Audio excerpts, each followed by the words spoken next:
Irmãos, e já é hoje aqui para nós o terceiro culto que eu estou tratando a respeito do assunto de problemas familiares, crises familiares. Eu estou pegando alguns assuntos aqui que tem a ver com algumas crises que às vezes se abatem na família de uma pessoa, e em alguns casos chegam a levar até o fim de um casamento. Coisa séria, pessoal. Então nós já falamos aqui nas semanas anteriores sobre infidelidade. Para quem assistiu tanto aqui no culto na igreja como para quem viu em casa, na nossa última reunião que nós gravamos, eu tratei sobre o assunto dos problemas financeiros. Irmão, tem família que está em crise, está passando por problema bravo em casa, porque não sabe lidar com dinheiro. Se você quiser depois, pega esse culto no YouTube ou assiste ele na nossa TV, Deus vai falar com você. E hoje eu queria falar, irmão, sobre uma coisa que é muito séria. Tem muita família, muito casamento que está passando um momento assim difícil mesmo, por causa das interferências familiares. Como assim? Na mensagem você vai entender. Vamos comigo em Gênesis. Vamos lá, Gênesis capítulo 2. Passagem bíblica que todo mundo aqui conhece. Gênesis capítulo 2.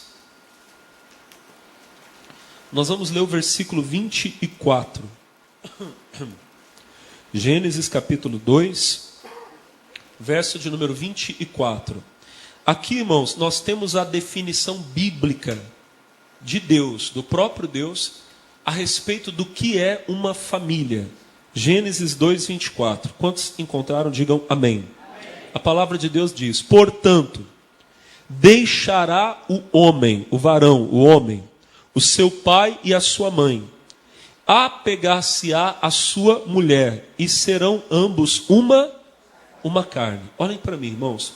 O que é uma família?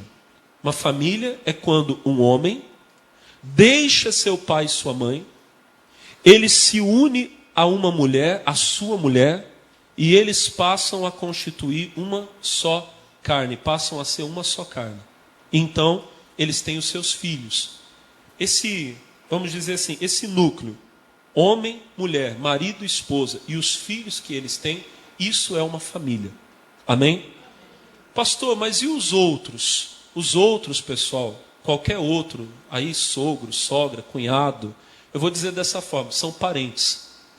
Mas eles não podem ser considerados família da forma como eu estou tratando com você hoje aqui. Você tem que entender qual é a sua prioridade. Qual que é a prioridade de um homem? Qual é a prioridade de uma mulher? Qual é a prioridade de um pai e a prioridade de um filho? É isso que eu queria tratar com você hoje. De todas as relações familiares, irmão, a mais importante de todas é o casamento.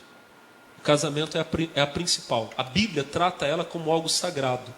Se você ler a sua Bíblia em Hebreus capítulo 13, no verso 4, você verá o Espírito Santo falando o seguinte, através do autor ali, ele diz: venerado seja entre todos o matrimônio. Ou seja, o casamento, irmãos, tem que ser considerado uma coisa sagrada. As pessoas hoje tratam como se fosse uma brincadeira, como se fosse uma coisa descartável. Mas a palavra de Deus diz que o casamento é algo sagrado. Os irmãos estão me entendendo? Quem está entendendo, diga amém. No momento que um homem se casa, no momento que uma mulher se casa, o marido passou a ser, a esposa passou a ser a pessoa mais importante na vida dela. Mais importante que o pai, mais importante que a mãe. Veja você que Deus está dizendo: deixará o homem, pai e mãe, se unirá à sua mulher, apegar-se-á à sua mulher, e os dois serão uma só carne. Deus está dizendo, tem que deixar pai, tem que deixar mãe. O problema de muita gente é que ela quer casar, mas ela não quer quebrar essa ligação. Quero que os irmãos entendam o seguinte: o pai nunca vai deixar de ser pai. A mãe nunca vai deixar de ser mãe. Mas a pessoa mais importante na vida do homem que se casa é a esposa dele. A pessoa mais importante na vida de uma mulher que se casa é o seu marido. Quantos estão entendendo? Digam glória a Deus. Algumas pessoas, por falta de maturidade, elas não conseguem viver isso ainda. E por causa disso, elas têm passado algumas crises dentro de casa. Vou dar um exemplo prático para vocês na Bíblia, e conforme eu vou lendo, eu vou explicando para vocês. Vamos para o livro de Juízes, capítulo de número 14. Você verá aqui, irmãos, um personagem bíblico enfrentando uma crise pessoal, uma crise dentro de casa, porque ele não entendeu isso que eu estou falando para vocês agora. Juízes capítulo 14. Quantos se encontraram, digam glória a Deus. Antes de eu ler com vocês o versículo que eu quero mostrar, deixa eu explicar a história. Aqui, a Bíblia vai falar para a gente a respeito de Sansão. Sansão, irmãos, ele foi um homem que nasceu debaixo de grandes promessas de Deus. Entretanto, quando ele se tornou adulto, ele deixou a carne dele sempre prevalecer, sempre mandar nas decisões dele. Então, o Sansão, a gente pode dizer que a vida dele, na maioria do tempo, na maioria do tempo, ele era um desastre ambulante. Aconteceu que um dia, ele foi lá, irmão, passear lá no território dos filisteus, dos inimigos, e ele viu uma moça, uma jovem filisteia, povo inimigo, povo que não temia a Deus, que não cria em Deus. E ele achou a moça muito bonita. Ele foi falar com os pais dele e disse: pai, eu fui lá na terra dos filisteus, eu vi uma jovem e eu quero que vocês vão comigo para pedir ela em casamento. Os pais não gostaram da ideia. Os pais disseram: mas meu filho, aqui no meio do nosso povo não tem nenhuma moça com quem você possa casar. E o Sansão diz assim: eu quero ela porque ela é que agrada aos meus olhos. Primeiro problema, irmão, uma pessoa não pode casar com outra apenas por causa dos olhos. O rapaz não pode escolher uma moça só porque ela tem o rostinho engraçadinho, porque ela tem um corpo que chama a atenção dele. Ele não pode fazer isso. Semelhantemente a moça, ela não pode casar com o rapaz só porque ela olha ele e acha ele bonito. Mesmo porque, irmão, a beleza é uma coisa que os anos, o tempo podem tirar de alguma forma. Eu não estou falando, irmão, que o tempo passa, a pessoa envelhece e fica feia, não. Às vezes, irmão, por um acidente, uma ocasião da vida, a pessoa pode ficar desfigurada. Eu já vi acontecer, você já deve ter visto acontecer. A pessoa, ela era, vamos dizer assim, muito bela na juventude, só que daí passou por uma situação de saúde, e às vezes aquilo que chamava tanto a atenção de todo mundo deixou de estar presente ali. Se o homem casa com uma mulher só por causa do rosto bonitinho, do corpo bonito, irmão, depois ele simplesmente vai estar vivendo com uma pessoa sem entender por quê. Sansão queria casar com a moça sem conhecê-la, sem ter nenhum tipo de contato com a vida dela, com o povo dela, com os costumes do povo filisteu, mas ele queria porque ele achava a moça bonita. Tudo bem, foram e combinaram o casamento, por fim aconteceu o casamento. Aí vou mostrar para vocês a falta de maturidade de Sansão. Na festa de casamento, Sansão propõe uma brincadeira envolvendo uma aposta com os convidados. Os convidados que estavam ali eram convidados da noiva. Naquele tempo, irmãos, os casamentos não eram como hoje, que começam à tarde e terminam à noite a festa. As festas de casamento duravam às vezes dias. No primeiro dia da festa, Sansão, que estava achando tudo aquilo uma grande brincadeira, o que prova que ele ainda não era maduro a respeito da questão do casamento, ele chega e diz assim: olha, eu queria fazer uma brincadeira com vocês. Eu vou fazer uma pergunta, um enigma, uma charada. Quem puder me dizer o que significa vai ganhar um presente meu. Eu vou dever para todos vocês um presente. Senão todos vocês é que terão que me dar. E acontece, irmão, que não tinha como nenhum daqueles convidados saber o que era a resposta do enigma de Sansão. Eles começam a pressionar a esposa de Sansão. Irmão, se eles tivessem casado do jeito certo, se eles tivessem casado com a direção de Deus, se conhecendo, a moça confiaria no Sansão. Irmão, Sansão era o homem mais forte da geração dele.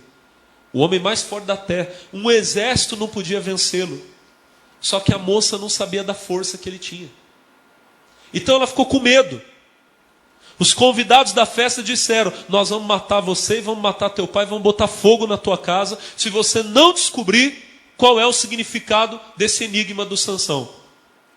Como ela não confiava no próprio marido, e a gente vê muitos casais que eles se casaram, mas não foi na base da confiança, não foi na base do respeito mútuo. Como eu disse, foi apenas carne, foi apenas atração física. Ela não tinha confiança ainda no próprio marido. Ela cai na chantagem daqueles homens e começa a fazer drama para o Sansão. Começa a chorar: você não me ama, E o Sansão, é claro que eu te amo. Então, por que é que você não me contou qual é o significado, a resposta do enigma que você fez para os convidados? A resposta de Sansão vai mostrar para mim e para você que ele não estava pronto para casar. Aqui no capítulo 14, no versículo 16, a Bíblia vai dizer assim, ó, lê comigo, ó, 14, 16. E a mulher de Sansão chorou diante dele e disse: tão somente me aborrece e não me amas, pois deste aos filhos do meu povo um enigma a adivinhar, e ainda não me declaraste a mim. Você não me contou o que significa. Olha o que Sansão diz para ela. E ele lhe disse: eis que nem a meu pai, nem a minha mãe declarei. O declararia a ti? Em outras palavras, mulher, eu não contei nem para o meu pai, nem para minha mãe o que significa e vou contar para você. Vocês entenderam? Quem entendeu, diga amém. O Sansão ainda, na cabeça dele, no pensamento dele, os pais ainda eram mais importantes do que o quê? A esposa. E está errado, irmão. No momento que um homem se casa, a pessoa mais importante na vida dele é a esposa. A última coisa, irmão, que eu fiz, aliás, a última vez que eu pedi permissão para o meu pai para fazer uma coisa, foi para casar. Eu lembro até hoje. Eu tinha 22 anos, eu era pastor. E já há alguns anos eu não era dependente do meu pai. Em todo sentido que você possa pensar. Mas eu entendo que a Bíblia diz que o homem, ele passa a ser homem, no sentido pleno da palavra, quando ele deixa pai e mãe.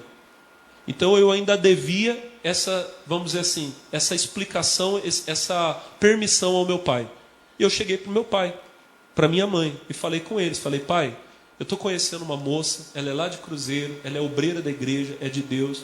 Vocês não conhecem ela ainda, mas vocês vão conhecer. Mas eu queria pedir que vocês me dessem a bênção para poder namorar. Eu tinha 22 anos, não dependia dos meus pais, mas eu pedi permissão. Meu pai chegou para mim e falou: não, você não precisa. Eu falei: preciso, pai, me dá a tua bênção. Ele me deu a bênção, não só ele, como a minha mãe, meu pastor, o pastor dela, o pai dela, a mãe dela. Irmão, a coisa foi burocrática, porque o que vale muito você não encontra jogado na rua. Amém, irmão? O que vale muito custa muito. A pedra de valor, você não encontra ela jogada em qualquer canto. Ela está dentro de uma casa, guardada num cofre, e só pode acessar quem tem a senha. Se não valeu nada, se foi só chegar a jogar uma cantada e já caiu na sua, é porque não vale muita coisa. Mas voltando ao que eu estava falando para vocês, meus irmãos, minhas irmãs. Eu pedi permissão para o meu pai. Depois que eu me casei, irmão, nunca mais pedi permissão para o meu pai para fazer nada. Sabe por quê? Não preciso. Agora eu tenho a minha casa. Eu não tenho que pedir permissão para o meu pai para comprar uma casa, para comprar um carro. Não tenho que pedir permissão para o meu pai para fazer uma viagem. Eu posso comunicar por segurança: pai, estou indo. É bom alguém saber para onde você está indo. Amém? Mas eu não tenho que pedir permissão para o meu pai. Agora, para minha esposa eu tenho. Tem, pastor? Tem. Eu não posso tomar nenhuma decisão importante na minha vida sem falar com ela. Assim como ela não pode tomar nenhuma decisão importante sem falar comigo. Eu não preciso pedir permissão para ela para ir na esquina tomar um café. Amém? Estou aqui na igreja aqui, posso ir. É besteira. Quem está entendendo, diga amém. Mas eu não posso chegar em casa com um carro, comprei. Não é assim que funciona. A não ser que seja um presente, surpresa. Amém, irmão? Ora para Deus me dar condição. Manda, Jesus. Mas no caso, a minha fonte de renda ainda é naquela que tudo contadinho. Eu não posso tomar uma decisão tão importante sem falar com ela. E se ela não tiver de acordo, eu não posso fazer igual ela. Ela não pode fazer uma viagem quando chegar lá, eu decidi vir. Não é assim. Ela não pode fazer sem falar comigo. Ela não precisa pedir permissão para a mãe dela, nem para o pai dela. Mas para mim ela tem que falar. Os irmãos estão entendendo? Quem está entendendo, diga glória a Deus. Se você ainda não entendeu essa ordem das coisas, você ainda não está maduro para casar. Casamento, família, não é uma questão de idade, é uma questão de maturidade. E tem pessoas, irmão, que têm 40 anos, mas ainda não são adultas. Algumas que têm 18 já são. Como é que você sabe que um homem amadureceu? Quando ele deixa as coisas de criança. Primeira carta de Paulo aos Coríntios, capítulo 13, verso 11, o apóstolo Paulo diz: quando eu era menino, eu falava como menino, sentia como menino, discorria como menino, mas logo que cheguei a ser homem, fiz o quê? Acabei com as coisas de... Você sabe que o cidadão é homem, não é quando ele tem barba no rosto, quando ele fala grosso, quando ele tem carta de motorista. Você sabe que ele é homem quando ele tem responsabilidade, quando ele não tem atitude de criança. E casamento não é coisa para criança. Deus diz, deixará o homem, pai e mãe, e apegar-se-á a sua mulher. Primeiro lugar, essa palavra ela é clara ao dizer que o casamento é uma união heterossexual entre um homem e uma mulher. Jesus confirma isso lá em Mateus 19:4, quando ele diz assim: não tendes lido que no princípio o Criador os fez macho e fêmea. E o assunto ali do texto é casamento. Então casamento é entre macho e fêmea. Casamento entre dois homens, entre duas mulheres, para Deus é abominação, é pecado. Mas voltando para o nosso entendimento. Em primeiro lugar, casamento é uma união entre um homem e uma mulher. Segundo, não é entre um menino e uma menina. É entre um homem e uma mulher, pessoas adultas, maduras. O que o Sansão ainda não era. Acontece que no último dia da festa, Sansão vai todo feliz, pensando que ele vai ganhar um presente. E ele é surpreendido quando aqueles homens respondem para ele o enigma. E ele sabia de onde a resposta tinha vindo. Ele sabia que a esposa dele tinha contado. O versículo 19 vai dizer para nós assim, 19. Então, o Espírito do Senhor se apossou dele tão possantemente, que desceu aos asquelonitas, matou deles 30 homens, tomou as suas vestes e deu as mudas de veste aos que declararam o enigma. Com Sansão tudo era assim, irmão. Era na base da violência, ele era uma força destruidora. Ficou com raiva, ele desceu aos asquelonitas, matou 30 homens e pegou a roupa deles e deu para os convidados da festa. Não vamos falar sobre isso hoje. O que eu queria falar é o que aconteceu depois. Olha o que a Bíblia diz. Porém, acendeu-se a sua ira e fez o quê? Subiu à casa de seu pai. Irmão, ele simplesmente largou a mulher. Largou a mulher, estou com raiva dela. Deixou ela sozinha e voltou para a casa do pai. O que é isso? Atitude de criança. Irmão, um homem quando ele se casa, ele sabe que ele tem uma responsabilidade de proteger a mulher com quem ele se casou. A segurança da minha esposa, ela é em primeiro lugar, irmão, em primeiro lugar, uma responsabilidade minha.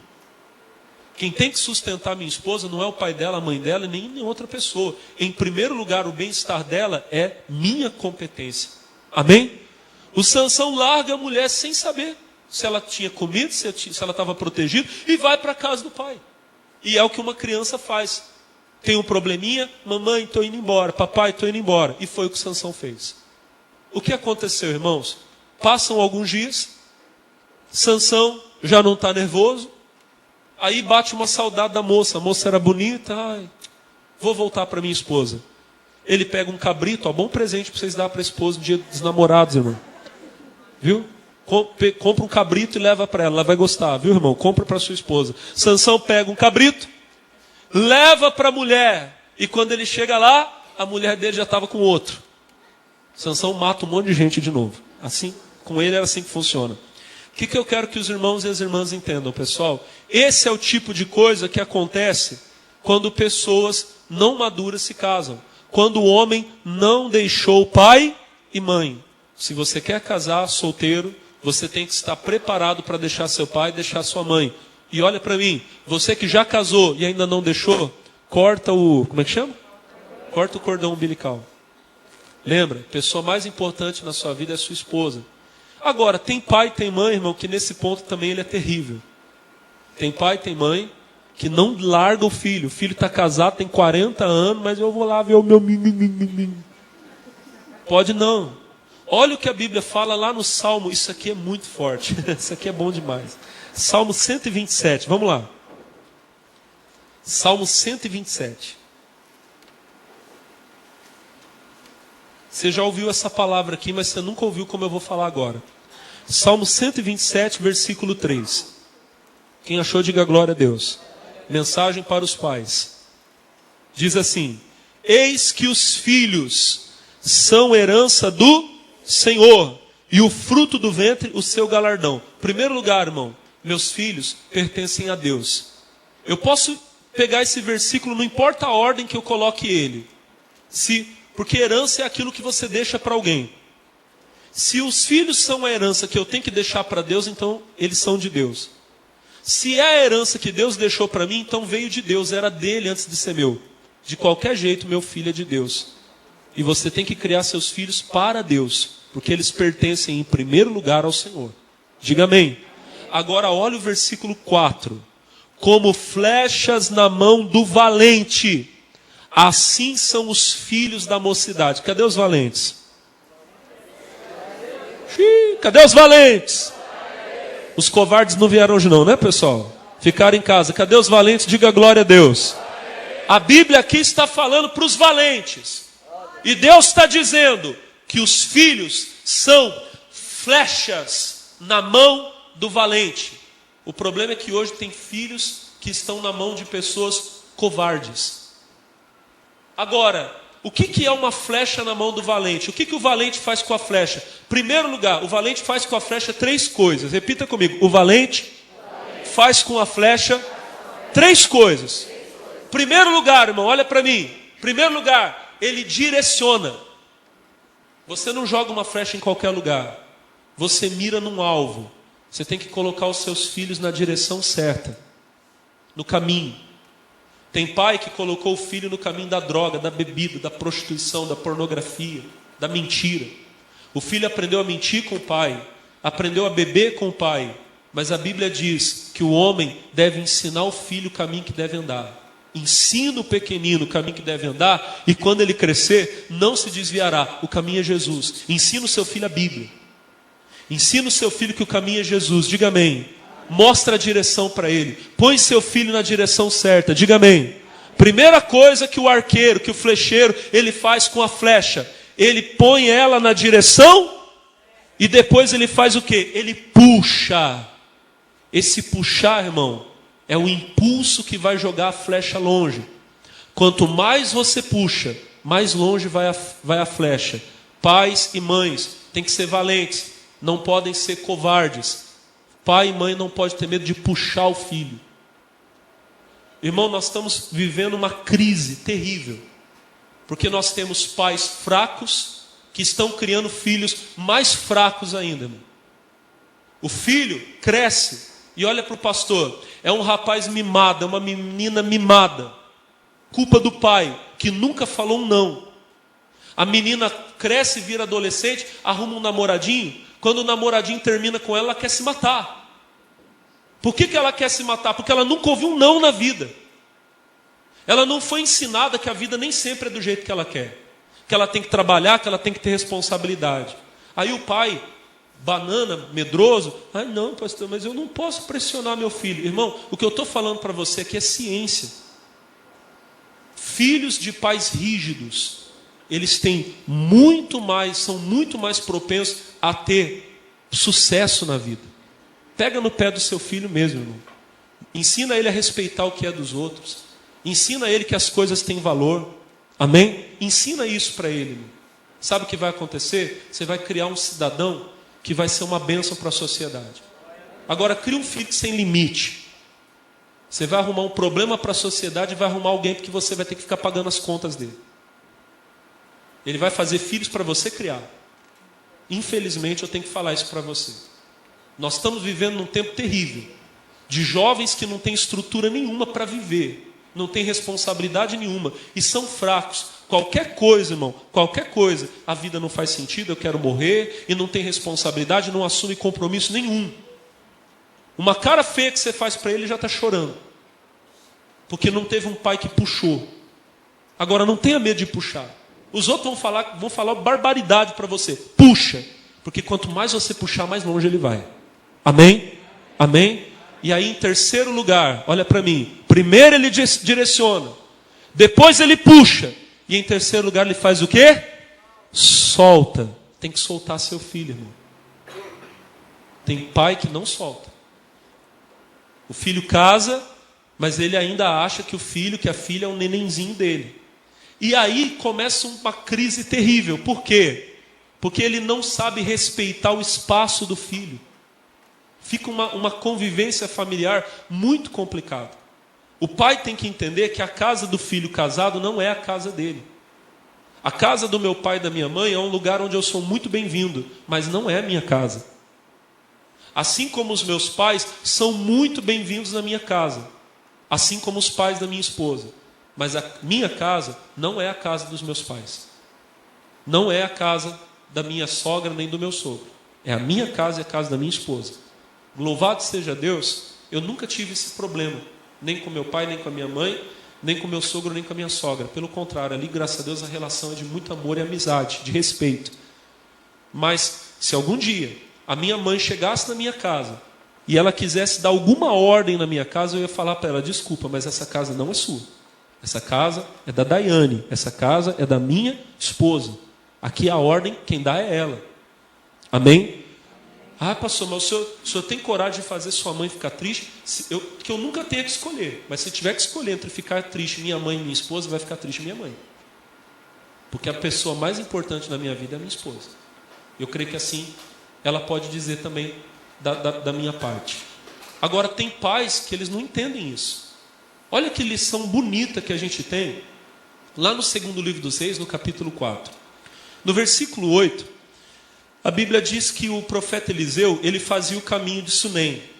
Ele ficava nas viagens missionárias dele, e ele sempre passava perto da casa de uma mulher que era uma mulher muito rica, a Sunamita. A Bíblia não fala o nome dela, mas ela era de Sunem, então ela era a Sunamita.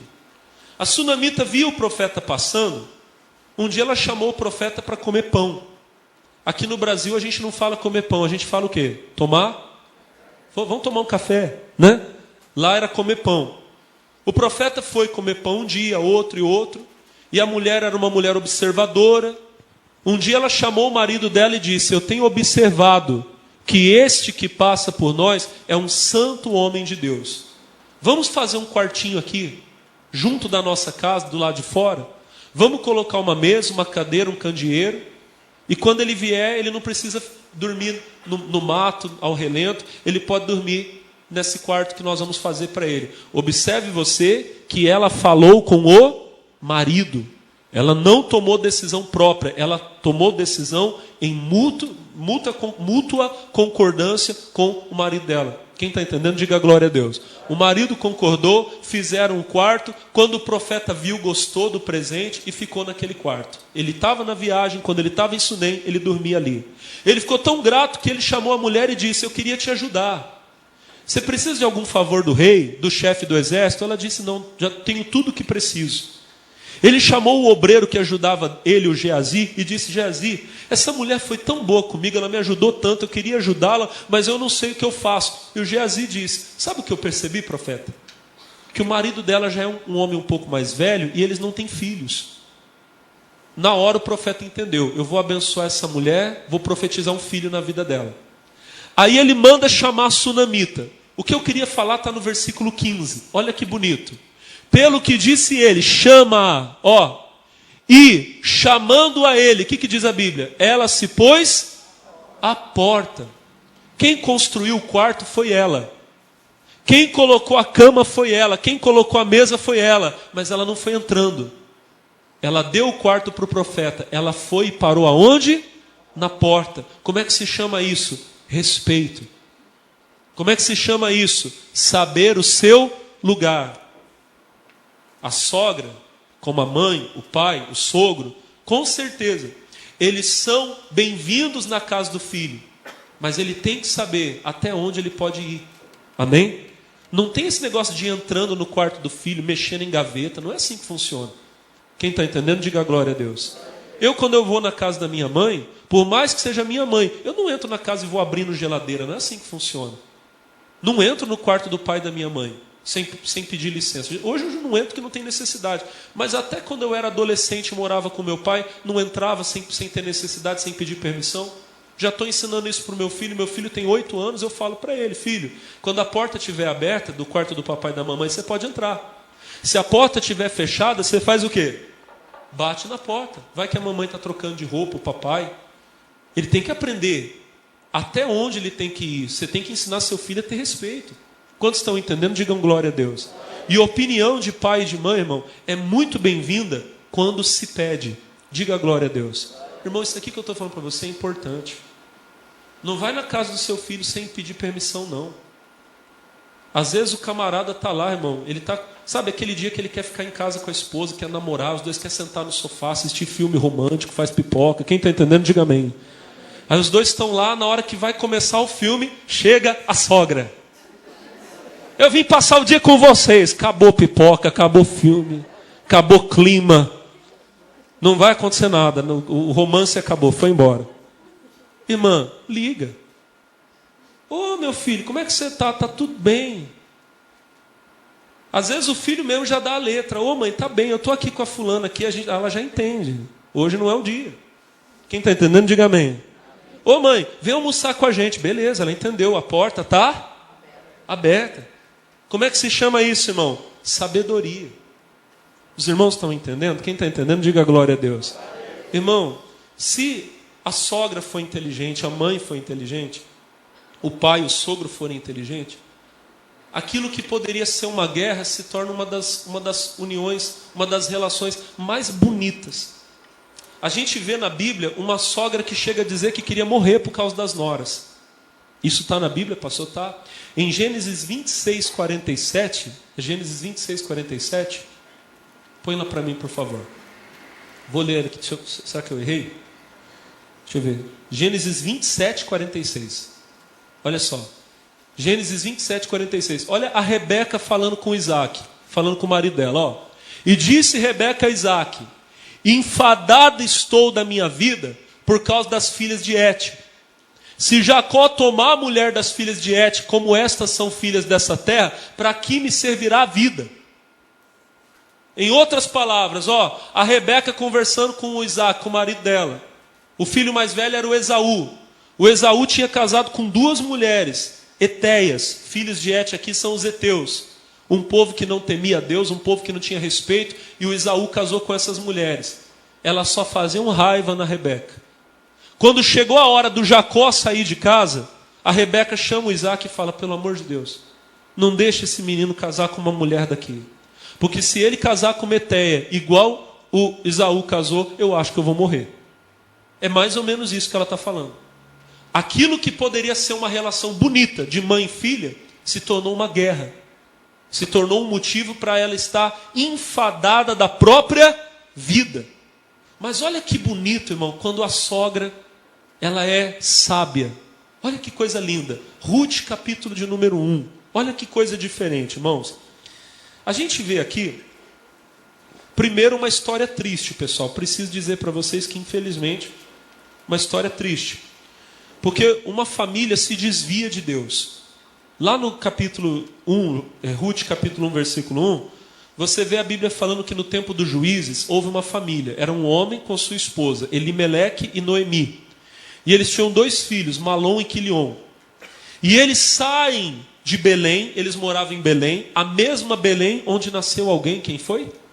Jesus. Só que Jesus nasceu muitos anos depois disso aqui. Eles saem de Belém para ir viver em Moabe. Moabe era uma terra de pecado. Eram crentes se afastando da igreja, saindo da igreja. Amém? O salário do pecado é a morte. Eles vão para Moabe achando que vão ter uma vida melhor. Não demora muito, morre o Elimeleque. Morre o pai de família. A Noemi não volta imediatamente para Belém. A Noemi fica lá em Moabe com os dois filhos. Os dois filhos, Malom e Quilion, se casam com mulheres moças moabitas. O nome de uma era Orfa e o nome da outra era Ruth. Agora presta atenção que a história vai ficar bem fácil de você entender. Como o salário do pecado é a morte, morreram os dois rapazes também. Morreu Malom e morreu Quilion. Ficam 3 viúvas. Noemi, viúva, Orfa, viúva, e a Ruth, que é a personagem principal do livro. Uma jovem moabita que casou, foi nora de uma mulher judia e também ficou viúva. E aí o versículo 6, Ruth capítulo 1, versículo 6, diz que lá em Moabe, a Noemi ouviu dizer que lá na terra dela, lá em Belém, Deus havia ajudado o povo dele, visitado o povo dele, dando pão. O que a Noemi decide fazer? Voltar para Belém. Irmão, voltar para o caminho de Deus é uma das decisões mais bonitas que alguém pode tomar e a decisão que vai salvar a família dela. A Noemi decide: eu vou voltar. Só que ela, olha para você ver que mulher era essa. Ela não era uma sogra ruim. Ela era uma mulher tão amorosa, carinhosa, que as noras não queriam deixá-la. A Bíblia vai dizer para nós aqui, no versículo de número 8. Olha o que está escrito, 1:8. E disse Noemi às suas 2 noras: Ide, voltai cada uma à casa de sua mãe. E o Senhor use convosco de benevolência, como vós usastes com os falecidos e comigo. Olha, ela era gentil no jeito de falar. Olha, vocês duas foram tão boas comigo, com os falecidos, mas agora eles morreram. Volta para a casa da mãe de vocês. Olha o que ela deseja, versículo 9, olha o que ela fala. O Senhor vos dê que acheis descanso na casa do seu marido. Vocês são novas, vocês vão casar, vocês vão ser felizes. Ela foi tão boa com as 2 meninas, com as 2 moças. Ela era tão gentil na maneira de falar, que as moças não queriam deixá-la não. Olha o versículo 10. E disseram-lhe: certamente voltaremos contigo ao teu povo. Não, nós não vamos deixar você não, nós vamos com você. A sogra era tão boa, que ela disse: volta para a casa da mãe. Não, nós não vamos voltar para a casa da mãe, nós vamos ficar com a senhora. A sogra era mais mãe do que a mãe. E olha o que diz o versículo de número 11. Olha só, versículo 11. Porém Noemi disse: tornai minhas filhas. Virou filha. Tornai minhas filhas. Por que iris comigo? Tenho eu ainda no meu ventre mais filhos para dar? Em outras palavras, eu não tenho mais nada para dar para vocês, minhas filhas. Vocês não vão ter mais filhos que eu possa dar para casar com vocês. Volta, vai ser feliz, vai viver a vida de vocês. A Bíblia diz que ela beija as duas choram. Era uma relação de carinho. Irmão, seja carinhoso. Você que é sogro, seja carinhoso com o seu genro, com a sua nora. Você que é sogra, seja carinhosa com a sua nora. Ela vai virar sua filha. A órfã ouviu a sogra e pensou bem e falou: tá bom, vou voltar. E voltou. Mas aquele carinho, aquele amor que a Noemi tinha foi tão forte que a Ruth não largou ela. E quando a Noemi olhou para ela e falou: tua cunhada foi, por que você não vai também? Olha que lindo que a Ruth fala para ela. Versículo 16. Disse, porém, Ruth: não me insista para que eu te deixe e me afaste de ti. Porque aonde quer que tu fores, irei eu. Onde quer que passares a noite, passarei. O teu povo é o meu povo, o teu Deus é o meu. Se você não entendeu, a Noemi ganhou a Ruth para Deus. A Ruth era moabita, acreditava em outros deuses. Mas ela olha para Noemi e diz: o teu povo é o meu povo, o teu Deus é o meu. Uma sogra que é de Jesus, que é amorosa, que é carinhosa, ela ganha a nora para Deus. Ganha o genro para Deus. Quem está entendendo, diga amém. Olha que lindo, irmão. Uma sogra ganhando a nora para Deus. Agora eu vou mostrar para você um genro ganhando o sogro para Deus. Lá em Êxodo 18, a Bíblia vai falar para nós, eu vou falar muito rápido aqui que eu já passei do meu horário, mas só para você não perder a revelação. A Bíblia vai dizer para nós que Jetro era sogro de Moisés. Ele vai devolver a esposa de Moisés para ele. Moisés tinha ido para o Egito para libertar o povo de Israel e tinha deixado a filha com o pai, a esposa dele com o pai dela. Quando o soldado vai para a guerra, ele não leva a mulher. Moisés, ele foi para uma guerra, então ele deixou a esposa. Mas olha que homem inteligente. Esse sogro aqui também era sábio. Quando ele ficou sabendo que o povo já estava livre, já estava no deserto, ele vai levar a filha dele para o marido. O sogro inteligente, ele não fica segurando a filha nem o filho. Deu o horário, irmão, seu filho está lá na sua casa, você ama ele, mas deu o horário, manda ele embora. Filho, eu te amo, mas já está na hora de você ir para sua casa e ficar com a sua esposa. Filha, para mim é uma alegria você aqui comigo, mas já está na hora de você ir para casa, ficar com o teu marido, ele precisa de você. Não, mas vou dormir aqui. Vai dormir aqui nada. Você tem que dormir na cama com o teu marido, dormir na cama com a tua esposa. Quem está entendendo, diga amém. O Jetro era inteligente. Agora, mais inteligente é Moisés. A Bíblia vai falar para nós, lá no versículo de número 7. Olha que bonito, irmão. Versículo 7. Alguém foi lá e avisou que o Jetro tinha chegado. Olha o Moisés. Então saiu Moisés ao encontro de seu sogro. Irmãos, Moisés era um líder, o homem mais importante. Moisés não disse assim, manda ele entrar. Moisés saiu. Ele foi se encontrar com o sogro dele. E olha o que a Bíblia diz. E inclinou-se. Moisés tratou Jetro, o sogro dele, com reverência. Irmão, coisa feia é crente arrogante. Coisa feia é crente orgulhoso, metido, nariz empinado. Coisa bonita é um crente humilde. Moisés era o homem mais importante, mas ele vai até o sogro dele e ele se humilha. Se você se humilhar, você vai ser exaltado, a Bíblia diz. Estou pregando isso aqui na igreja todo domingo. Ele se humilha, ele se inclina. E o que mais ele faz? E beijou-o. Seja carinhoso com a tua família. Nora, seja carinhosa com a tua sogra. Genro, seja carinhoso com o teu sogro. Abraça, pega na mão. Quem está entendendo, diga amém. E perguntaram um ao outro como estavam. Conversou, irmão. Você vai na casa do teu sogro, vai na casa da tua sogra, conversa. Pergunta como ela está. Tem gente que não dá nem bom dia, irmão, é feio, não pode. Quem está entendendo, diga amém. E entraram na tenda. Leva teu sogro na tua casa, chama ele. Ô sogrão, vem aqui em casa almoçar comigo, vem comer bolo de fubá com café. Amém? Leva a pessoa para a tua casa.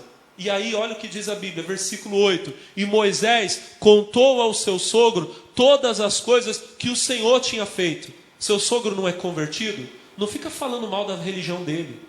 Vai na casa da sua família e não fala de religião, fala do que Deus está fazendo. Vai lá e fala, Deus está fazendo coisa linda na minha igreja. Deus está curando, os demônios estão saindo, Deus está abençoando. A pessoa vai ficar curiosa, logo logo ela vai estar aqui. Diga amém. Agora, ao invés de você falar de Deus, você fica botando defeito na pessoa, criticando. Você vai para o inferno desse jeito que você está. Você está com o diabo no corpo. Eu estou olhando para você, eu estou vendo o Satanás em você. Ninguém nunca vai vir para a igreja, irmão. A coisa foi tão boa que olha o que a Bíblia diz, versículo 9. Primeiro a Bíblia diz, e Jetro se alegrou. A palavra de Deus traz alegria. Aí olha o que diz o versículo de número 10. Olha que bonito, 10. E Jetro disse, bendito seja o... Não vai demorar muito, você vai ver sua família dando glória a Deus. Amém? Versículo de número 11. Olha o que diz o 11. Agora sei que o Senhor é maior que os deuses. Se converteu. O seu Deus é maior que os meus deuses, Moisés. Aleluia. Agora eu sei. Antes ele não sabia. Não vai demorar muito. As pessoas da sua família que ainda estão na idolatria vão começar a falar, o seu Deus é poderoso, eu vou para a sua igreja. Olha o versículo de número 12. Olha que bonito. 12. Então tomou Jetro, sogro de Moisés, holocaustos e sacrifícios para Deus. Daqui a pouco as pessoas vão estar na igreja até dando oferta para Deus. Ixi, achei que vocês iam crer. Daqui a pouco tua família vai estar na igreja até dando oferta, dando dízimo. Vocês não gostaram da ideia, não, irmão? Versículo 12 continua.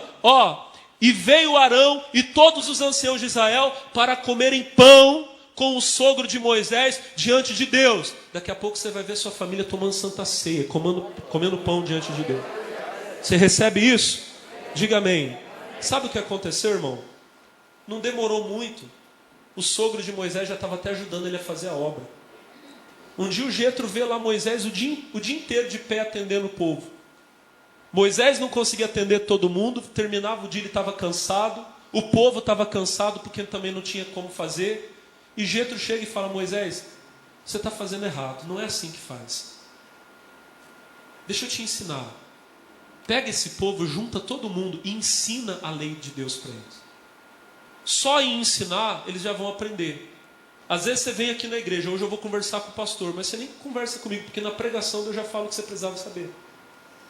Aí ele diz, aí você vai levantar capitães, você vai levantar obreiros. E os problemas pequenos eles resolvem. Quando eles não conseguirem resolver, aí eles trazem para você o que for realmente sério. Irmão, a coisa foi tão boa que Moisés aceitou, ele foi abençoado e o povo foi abençoado. O sogro que poderia ter sido um inimigo, na casa de muita gente é inimigo, se tornou um amigo que foi usado para abençoar Moisés. Irmão, com sabedoria na sua casa vai ter amizade, vai ter união. Quem entendeu a palavra de Deus, diga amém. Amém. Irmãos, eu quero que vocês fiquem de pé, que eu vou abençoar a sua casa agora. Isso, pessoal do louvor, vou contar até 3 para eles subirem aqui. 1, 2, vamos rapidinho. Quero todo mundo aqui na fé agora. Deus vai abençoar a sua casa. Em nome de Jesus. Levante as suas mãos para o céu e diga assim, meu Deus, em nome de Jesus. Diga assim, eu quero, Senhor, a bênção do Senhor alcançando agora a minha família, alcançando agora a minha casa.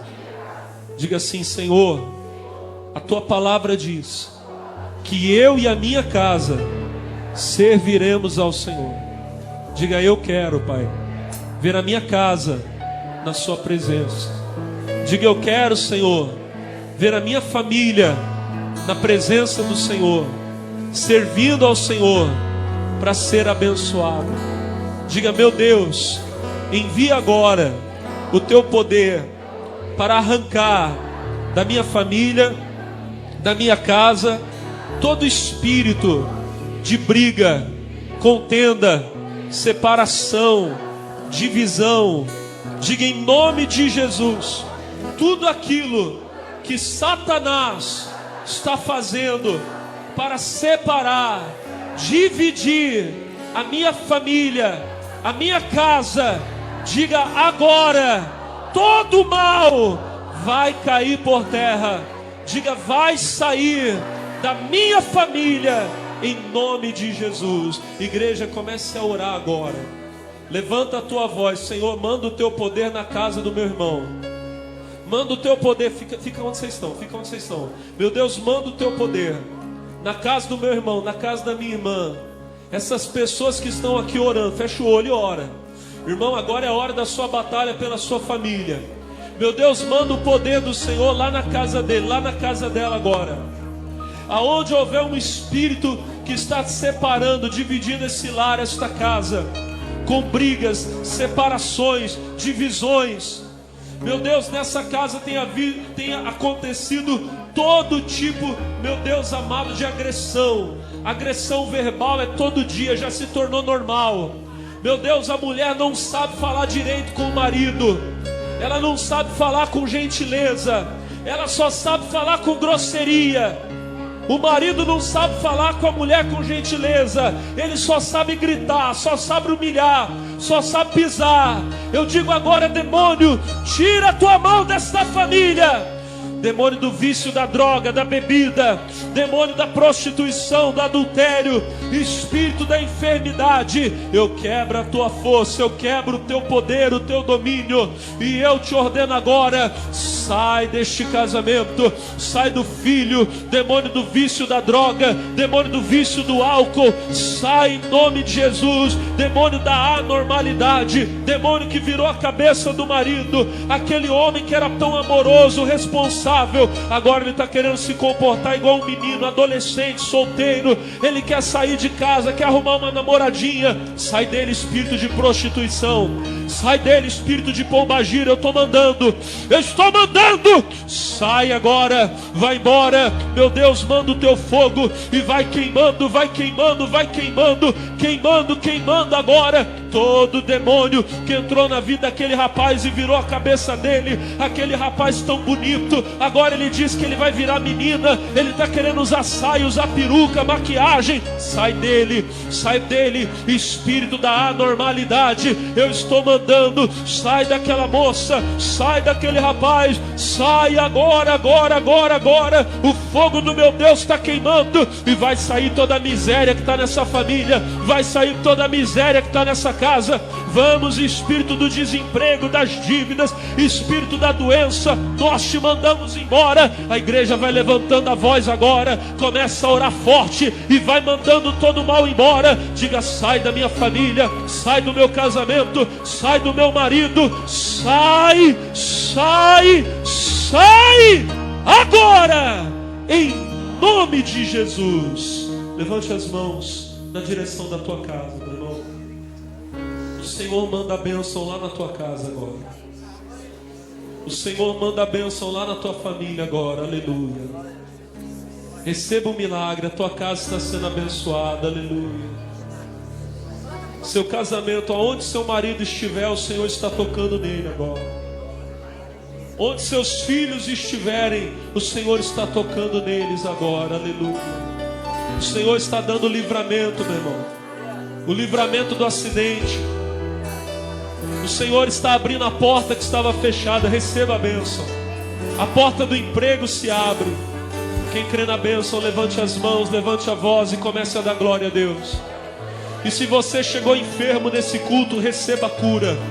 Jesus Cristo te dá saúde. Se você chegou aqui hoje oprimido, atribulado, sofrendo, receba a bênção agora. Para a glória de Deus. Obrigado, Senhor. Todos que oraram comigo nessa noite estão abençoados. São mais que vencedores para a glória de Deus. E você que recebe a bênção, diga obrigado e amém. E vamos aplaudir ao Senhor Jesus bem forte. Glória a Deus. Amém. Louvado seja o nome.